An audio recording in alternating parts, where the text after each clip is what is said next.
Hi, everyone. Welcome back to the Gather community. And today we are going to spotlight Gather community creator, Alice Shikina. I'm really excited to have Alice join our community this year.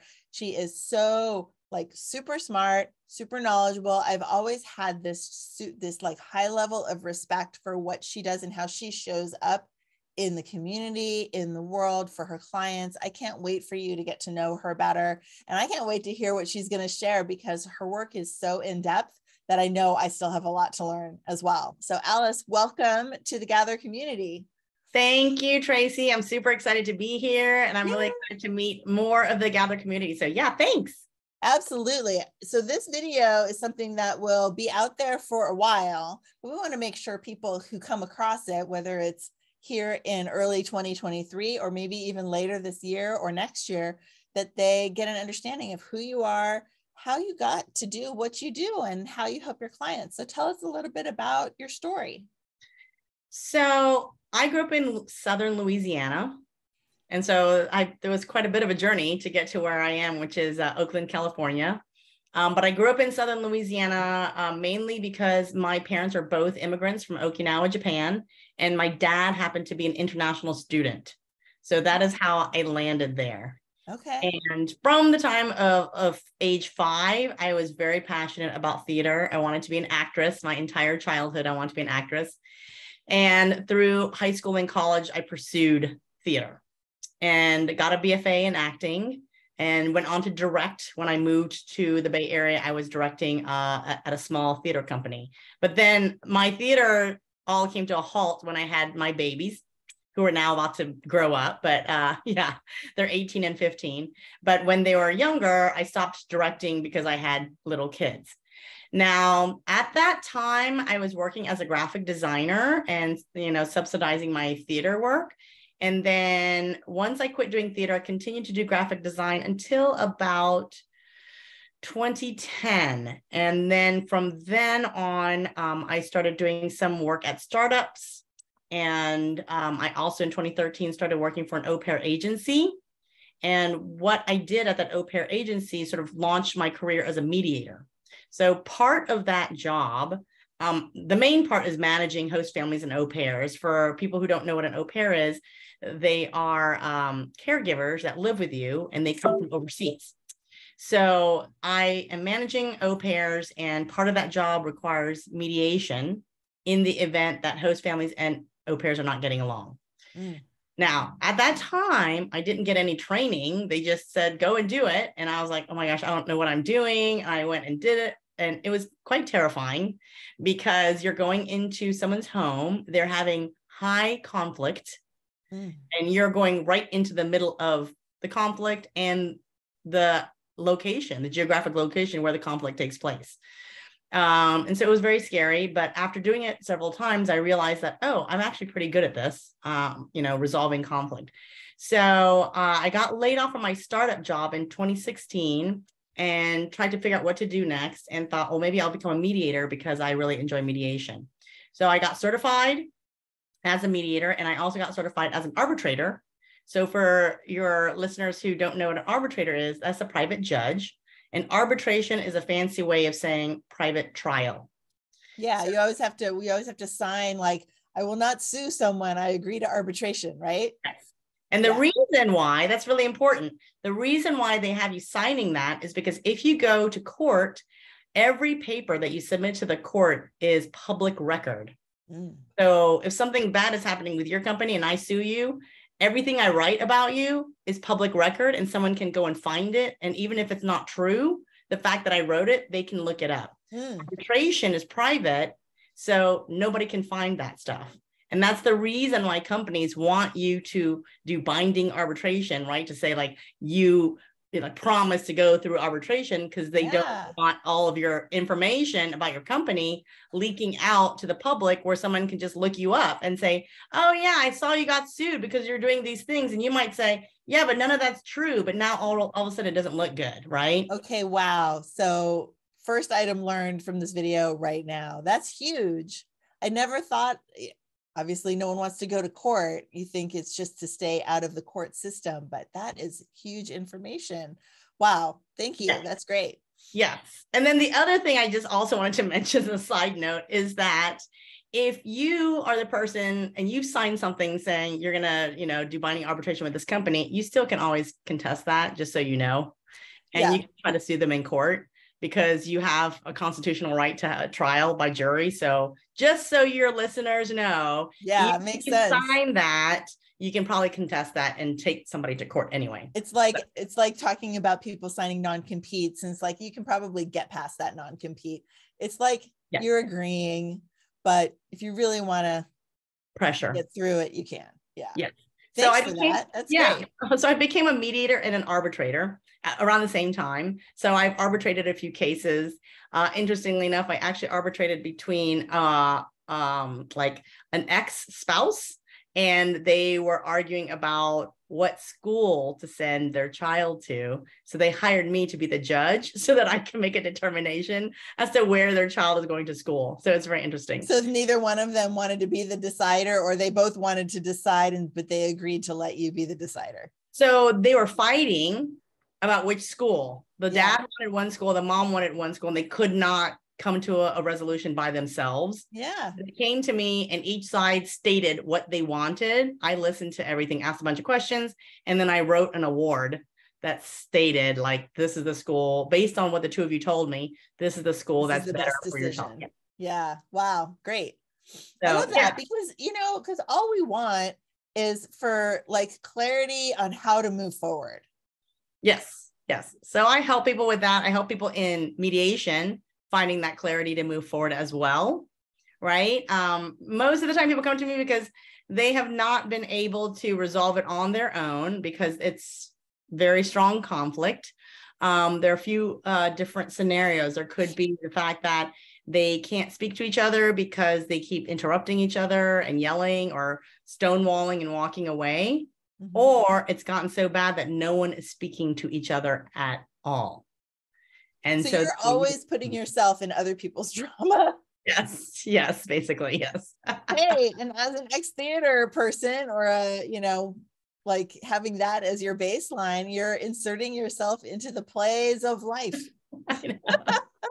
But see, the way that my theater background plays into it is that when you're studying for a bachelor's of fine arts, like studio program, what you're doing is you're learning to read the other person like very, very tiny microscopic emotions that are happening. Like literally it could be fleeting. It could be like 3 seconds, 5 seconds, right? Or maybe a minute.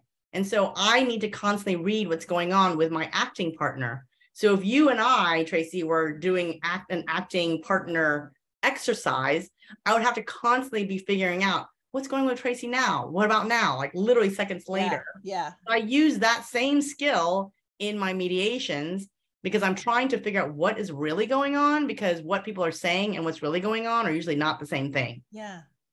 That's so great. And it also like requires you to be so super present with what's happening. Yes. With, a lot of us, we're all like, what am I going to say next? Right. Or that's always the concern, is the idea of listening to understand versus listening to respond.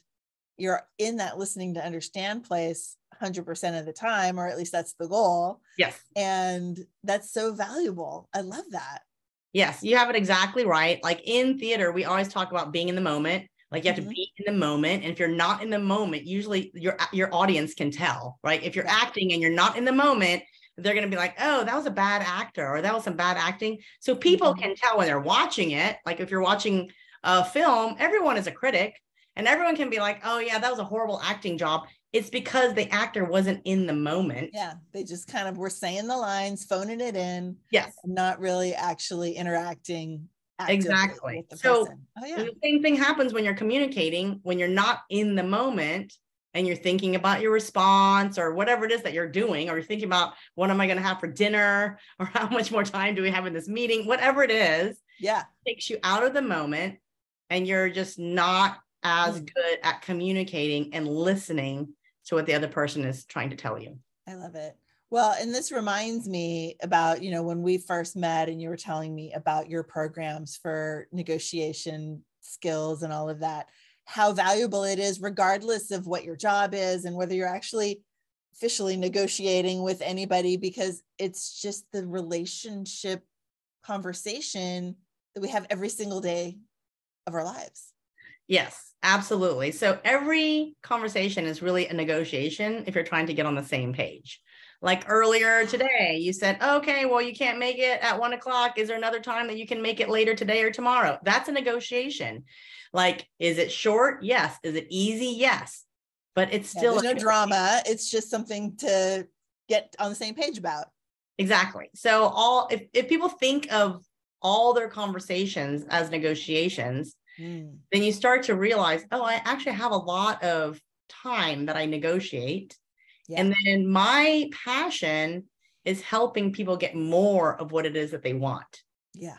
Right. More because they're not asking enough, or they're not seeing the places where they can ask. Right. Yeah. So well, I help people. Yeah. Us not asking enough is a really common thing, especially for women, right? We tend to kind of be fine with where we are, with what's going on or whatever. And to be able to recognize what we actually want to get and know how to ask it in a way that we're actually going to receive it. Right. Huge. Yeah. So I'm very passionate about that. And, my negotiation courses are there for people to role play and get coached during the role play so that they are sharpening their skills, like literally in real time. Yeah. And it gives them a lot of confidence. Like, people leave my courses feeling extremely confident about having their negotiations, whether it's closing sales. I had someone who came in, she was an executive coach taking my class so that she could coach her clients better at negotiating. Right. Sure. And she said, this is helping my marriage. I never thought that would happen. Well, that was the thing that was just coming to my mind. I know you just mentioned your teenagers, and I have teenagers, thinking about how often we have conversations with our teenagers that are definitely negotiations. Yeah. Yeah. So valuable, not only in business, but in all of our personal relationships too. And then, there's the whole meeting new people and, trying to show up in a way that is present. And so that whole fact of so many good things. I'm so excited to just. Yeah, we can also go over listening too, right? How to be a better listener and what that actually means. And so it's like, I feel like the art of listening is a lost art. And I think that we all, could do better at it, like everyone, including me. So I think that that's just a really nice thing to be able to share with other people, how to listen deeply. Yes, absolutely. I was looking at some news stuff earlier, which just set it aside. I don't want to think about it again, but it's coming to mind as you're saying, like the idea of listening. Everyone's talking so much, they're not listening. And to take that skill and, I guess what we see in the news is people that are not trying to understand the other side a lot of times. But, we as actual normal human beings, it serves us best to really understand what's going on in order to then, whether we're trying to, convince someone of something or just help them to understand our point of view. So important and such an amazing skill to hone. You're right. I think we all could use a little extra listening in order to be better understood and to understand them better. Yes. So good. What do you have, what are you super excited about these days? And knowing that this video is going to be around for a while, what's the big shiny object for you these days? What are you hoping to accomplish? That's a good question. So I recently rolled out my first online webinar. It's called Design Your Own Divorce. I'm very excited about that. It is a course for people who are considering divorce, but they don't know where to start. They want to, they might want to know, what do I need to be thinking about? They also might feel like they're ill-equipped to negotiate. So I have a module included in there that talks about how to negotiate your divorce a little bit better. So it's not necessarily there to replace a mediator or replace a lawyer, but it is there for information to help people feel a little bit more knowledgeable about what they need to do to start the divorce process. Especially like I've never been divorced. And if that's something that I was looking at, I'd be like, I don't even know. Yeah, I don't even know what to do. Right. Not that I'm thinking about that, but I can imagine that that's it's just uncharted territory for so many people. So that's super helpful. And I know you mentioned earlier about, it doesn't replace an attorney, et cetera. We were talking not long ago about you, since you're not an attorney, how that shows up for you and how you get to show up differently for your clients in that way. Tell us a little bit about that. Yeah, so definitely I'm a different breed because I'm a non-attorney mediator. There are places where attorneys are biased against me and they don't want to use me. So I really am there to help people come to like a really good resolution. And I'm a firm believer that if you go into a mediation or a negotiation with a mindset of a win-win, that it is there, that there is a win-win for every problem or conflict. For every issue, every situation. It might be very difficult to find. You might have to think about it extra hard, but it's there. And I work very hard as a mediator to help people find that win-win. Right. Most recently, I had someone come in and they were co-parenting. One wanted to move to Southern California. The other one said, you need to stay here because I would like to see my children. I don't want you to move there. And so they were like really at an impasse and had been for several weeks when they showed up. And then I worked my magic and they came up with 2 viable solutions that worked for both of them. And the reason why they didn't make that decision in that mediation is because both of those offers were so good that one of them said, I need time to think about it because these are both solid, options. Yeah, both solid options. And I would imagine that's amazing I'm so happy for them that they came up with something that's going to work for them, by the way, as my empathetic, just shot out there. But I'm thinking about, if those two are just represented by attorneys and each attorney wants to win. And I mean, I don't want to say that they're all like at all costs and, I win, you lose, and that's the way it's got to be. Like if you have someone like yourself who really wants both sides to win for real and not just, this is my client and therefore I need to support them, and this is my client, so I need to support them. So I love that you are that bridge between those two sides that might have a really hard time finding that common ground. That's a really amazing gift that you get to give them, and hopefully they are paying you well for. Yeah. And, because of the fact that I'm a negotiation coach as well as a mediator, when I'm mediating, I have that extra edge to be able to say, Tracy, let's go into a separate room. Let me coach you a little bit on negotiating, like how you should be negotiating. And it isn't that I'm trying to give you like, a leg up over the other side. I'm coaching both sides to negotiate.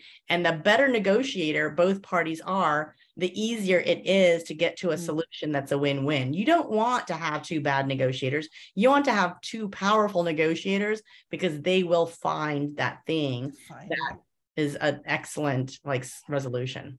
So good. So good. It makes me happy to know that those resolutions happen. Right. All you hear, if when you're talking about like the news and stuff, all you hear about is the things that are, they're not good for both sides. You hear about the drama. We keep going back to drama. I keep going back to drama, right? You hear about the drama of how hard this was for one side and how big of a win it is for the other side. I am so happy that everyone gets to win. Like that's, and okay. So I know that one of the things for me is I don't love conflict, but look at the result of learning to work through that conflict in a way that is a win-win. Like it ends up not having conflict. It ends up with everybody being happy, which is the whole point of avoiding conflict, but you don't actually avoid the conflict when you avoid it. I don't know. I'm kind of talking in circles, but does that make sense? If you have the skills, then you never really have to have a difficult conversation, because a difficult conversation is a conversation that you are going into without the skills that you need. Yeah. If you have the skills, it will never be a difficult conversation. It will be a warm and loving conversation. Oh, that is good. Because that's the like tagline, like for every like parenting class or whatever. Are you ready to have the difficult conversation?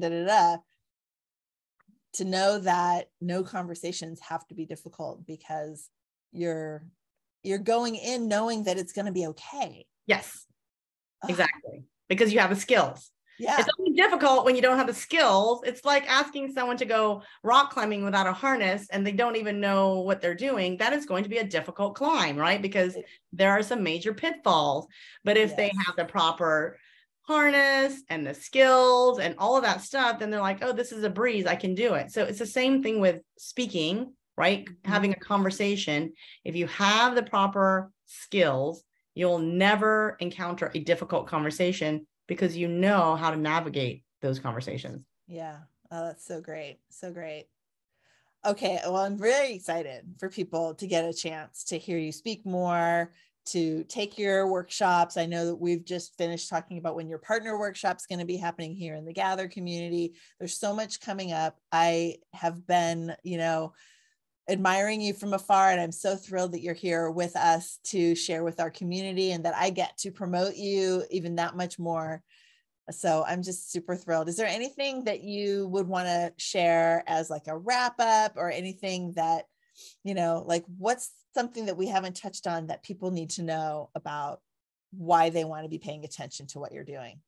One of the things, I think you do have a lot of entrepreneurs in your community. Mm-hmm. And I want people to really think about, are they closing all the deals that they want to be closing? And are they growing their business as quickly as they would like to be? Yeah. Because if they are not, like I actually teach the skills that help you close those sales that you think are disappearing, the ones that are backing away from you, the ones that are saying, Tracy, maybe next month, like I'll call you back later. Like I teach the skills on how to like get those deals back in play. Yeah, that's great. And, I think one of the things that all entrepreneurs would agree is that the whole phrase fortune is in the follow-up, right? How do you continue to have, not right now, to have the conversation without it feeling icky, without feeling like you're going back with an agenda to sell, but at the same time being able to convey the things that are going to be in the client's best interest to say yes to. Right. So important. Love it. I feel like I just gained some skills just talking to you today, and this was just a conversation. So I know that having you here in our community is just going to be so amazing for everyone. I can't wait for your workshops and for your next speaking thing. Super stoked. I want to thank you for being here today, for making the time to do this with me. And this is going to be going out here at the end of February. So we're going to make sure as many people as possible understand more about you and what you do and where they can get to know you. Of course, we have your landing page up on our website with all of your contact information. This video will live there, as well as more information about you and how people can reach you. So awesome. Thank you so much for having me, Tracy. It's been absolutely a lot of fun. I'm so excited. Thanks for coming, and we will talk to you again super soon. Awesome. I look forward to it. Thanks.